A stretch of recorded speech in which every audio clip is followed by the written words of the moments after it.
बात तो पंचायत चुनाव के बाद की स्थिति पर होनी चाहिए थी। सब जीत का दावा कर रहे हैं और आंकड़े भी बता रहे हैं। सारे के सारे जिला पंचायत और क्षेत्र पंचायत अध्यक्ष बनने का जंत जुगाड़ कर रहे हैं, यानी कि हॉर्स ट्रेडिंग हो रही है। लेकिन इस बीच एक और खबर आई है। हम देश भर में चौथे नंबर पर आ गए हैं और ऐसे ही प्रयास होते रहे तो जल्दी ही पहले नंबर पर आ जाएंगे। इस उपलब्धि में हमारे मुखिया जी का बड़ा योगदान रहा है। Association for Protection of Civil Rights की रिपोर्ट कहती है कि उत्तर प्रदेश, महाराष्ट्र और मध्य प्रदेश के बाद उत्तराखंड चौथे नंबर पर है नफरत फैलाने में। नफरत हेट क्राइम और हेट स्पीच के जरिए फैलाई गई। इस वीडियो में थोड़ी सी बात जिला और क्षेत्र पंचायतों की गधा खरीदी पर भी करेंगे, जिसे लोग पता नहीं क्यों हॉर्स ट्रेडिंग कहते हैं। वीडियो अंत तक देखिएगा।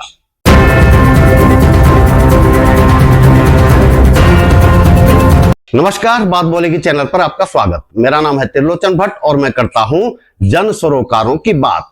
पहले बात नफरत में चौथा स्थान हासिल करने की कर लेते हैं, फिर गधा खरीदी पर भी एक नजर डालेंगे। हाल में Association for Protection of Civil Rights यानी एपीसीआर की हेट क्राइम रिपोर्ट जारी की गई है।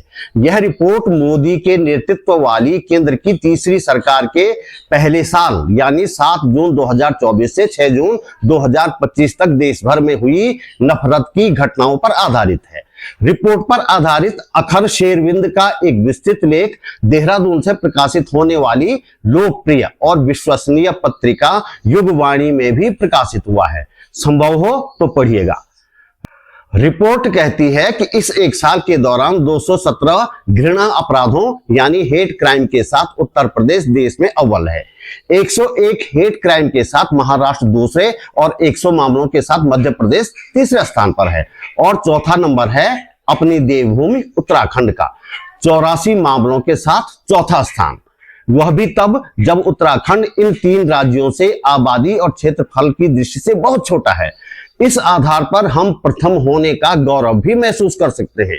रिपोर्ट में नफरती बयानों यानी हेट स्पीच का अलग से आकलन किया गया है। उत्तराखंड ने हेट स्पीच में कुछ और सुधार किया है और तीसरा स्थान हासिल किया है। रिपोर्ट के मुताबिक जून 2024 से जून 2025 तक उत्तर प्रदेश में 55 हेट स्पीच हुई। महाराष्ट्र और झारखंड में 41 और उत्तराखंड में 39 नफरती भाषण सामने आए। हेट स्पीच के मामले में एक और बड़ी खास बात रिपोर्ट ने उजागर की है। जरा ये ग्राफ देखिए। जनवरी 2025 में उत्तराखंड में हेट स्पीच का ग्राफ अचानक तेजी से चढ़ जाता है। आपको याद है जनवरी में क्या हुआ था? याद कीजिए। नगर निकायों के चुनाव हुए थे। इस महीने में उत्तराखंड में हेट स्पीच के 17 मामले सामने आए और सूचित हो कि इनमें से 14 नफरती भाषण खुद इस राज्य के मुखिया पुष्कर सिंह धामी ने दिए थे। रिपोर्ट में लिखा है साफ साफ, वही पुष्कर सिंह धामी जो पंथ निरपेक्ष व्यवस्था वाले भारतीय संविधान की शपथ लेकर इस पद पर विराजमान है। और सुनिए, दिल्ली विधानसभा चुनावों में भी कुछ नफरती भाषण सामने आए। उनमें भी धामी जी का योगदान ठीक ठाक रहा। यानी कि उत्तराखंड से दिल्ली तक नफरत फैलाने के प्रयास में धामी जी का योगदान स्वर्णाक्षरों में दर्ज हो चुका है। रिपोर्ट के मुताबिक केंद्र में भाजपा सरकार के तीसरे कार्यकाल के पहले वर्ष में कुल 947 नफरती घटनाएं हुई। इनमें 345 हेट स्पीच थे और 602 हेट क्राइम। 173 मामलों में अल्पसंख्यकों पर शारीरिक हिंसा हुई और 25 पीड़ितों की मौत हो गई। सभी पीड़ित मुसलमान थे। इन घटनाओं में 25 हिंदू भी प्रभावित हुए। हालांकि हिंदू हेट क्राइम के मुख्य पीड़ित या लक्ष्य नहीं थे। घटना स्थल पर उनकी उपस्थिति के कारण उन्हें नुकसान पहुंचा। हिंदू महिलाएं हिंदू पुरुषों की तुलना में ज्यादा प्रभावित हुई। 345 हेट स्पीच में से 178 भाजपा से जुड़े लोगों ने दिए। यही नहीं, भाजपा शासित या उन राज्यों में जहां चुनाव चल रहे थे वहां हेट क्राइम की घटनाएं ज्यादा हुई। पहले माना जाता था कि हेट क्राइम में उछाल केवल संसद और विधानसभा के चुनावों के दौरान ही आता है, लेकिन रिपोर्ट बताती है कि स्थानीय चुनाव भी हेट क्राइम की घटनाओं के केंद्र बन सकते हैं, विशेष रूप से हेट स्पीच के मामले में, जैसा कि उत्तराखंड में शहरी निकाय चुनाव के दौरान सामने आया। 7 जून 2024 से 6 जून 2025 तक सबसे ज्यादा संख्या में हेट क्राइम वाले 5 राज्यों में से 4 भाजपा शासित हैं और 5वां 23 नवंबर 2024 के बाद भाजपा शासित बन गया था। जरा ये ग्राफ देखिए। हेट स्पीच के 345 मामले दर्ज हुए। सबसे ज्यादा 109 हेट स्पीच बीजेपी और उससे जुड़े संगठनों की ओर से आए। 71 हेट स्पीच चुने हुए जनप्रतिनिधियों ने दिए, 63 मुख्यमंत्रियों और 42 धर्मगुरुओं ने दिए। रिपोर्ट में जिक्र है कि देश में कई जगह अल्पसंख्यकों के विरुद्ध समन्वित अभियान चलते दिखाई दिए। मुस्लिम स्वामित्व वाले व्यवसायियों के आर्थिक बहिष्कार की वकालत करने वाली मुहिम भी चलाई गई। तो नवरात्रि के दिनों में डांडिया और गरबा जैसे सार्वजनिक समारोहों में अल्पसंख्यकों का प्रवेश प्रतिबंधित किया गया। धार्मिक जुलूस, त्योहार, शाकाहारी भोजन, स्थानीय आपराधिक घटनाओं में दूसरे समुदाय के व्यक्ति के शामिल होने पर हुड़दंग, 2 समुदायों के बीच अंतर, धार्मिक विवाह, धर्मांतरण के आरोप, गोरक्षा, नमाज पढ़ने या ईसाइयों की प्रार्थना सभा में बाधा डालने जैसे कृत्य भी हुए। रोहिंग्या बांग्लादेशी घुसपैठिए, जिहाद की साजिश और आरक्षण का कुप्रचार भी मुद्दे बने। यही नहीं, विवादित पूजा स्थल, वक्फ बोर्ड और औरंगजेब के मकबरे का कुप्रचार भी किया गया। कई घटनाओं में ईसाइयों को प्रार्थना सभाएं करने से रोका गया। प्रतिरोध करने पर उन पर हमले हुए, चर्चों में तोड़फोड़ हुई। मुसलमानों के खिलाफ घृणा अपराधों में दरगाहों सहित पूजा स्थलों को निशाना बनाया गया। मुस्लिम घरों और अन्य संपत्तियों पर भी हमले हुए।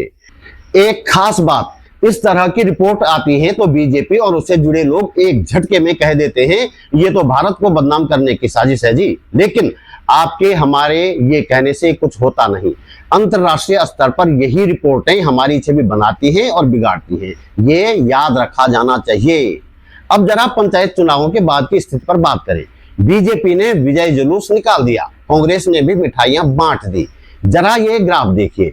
बीजेपी की ओर से जारी किए गए इस ग्राफ में बीजेपी ने अपने जीते हुए सदस्यों की संख्या दोगुनी बता दी है। ये आंकड़ा चुनावों का बेशक न हो, पर बीजेपी का यही आंकड़ा है। निर्दलियों की खरीद फरोख्त में कांग्रेस बात खा जाएगी, क्योंकि इतना पैसा है नहीं कांग्रेस के पल्ले। बीजेपी जितना मर्जी पैसा उड़ा सकती है, बल्कि उड़ा रही है।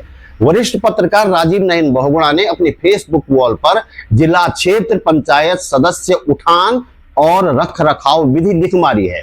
हॉर्स ट्रेडिंग, जिसे मैं गधा खरीद व्यवस्था कहता हूं, उस पर करारा तंज है। आप उनके फेसबुक पेज पर जाकर पढ़ सकते हैं। 31 जुलाई का ये वीडियो तो आप देख ही चुके हैं, कैसे चुनी हुई क्षेत्र पंचायत सदस्य के पति के साथ खींचतान हो रही है अपने खेमे में ले जाने के लिए। वैसे यह वीडियो हॉर्स ट्रेडिंग के साथ ही इस तरफ भी संकेत करता है कि इस राज्य में पंचायतों में महिला आरक्षण के बावजूद किस तरह चुनी हुई महिलाओं के पति ही सर्वे सर्वा है।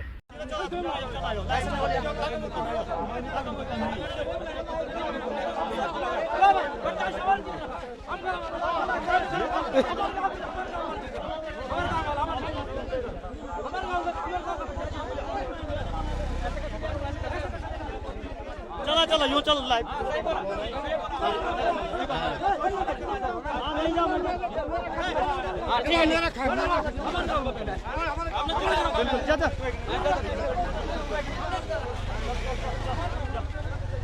तो दोस्तों इस वीडियो में इतना ही।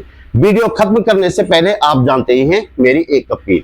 आप महसूस करते हैं कि इस वीडियो को बनाने में मैंने थोड़ी बहुत मेहनत की है और आपको इससे कुछ काम की जानकारी मिली है, तो वीडियो को लाइक करें, कमेंट करें, हो सके तो शेयर करें।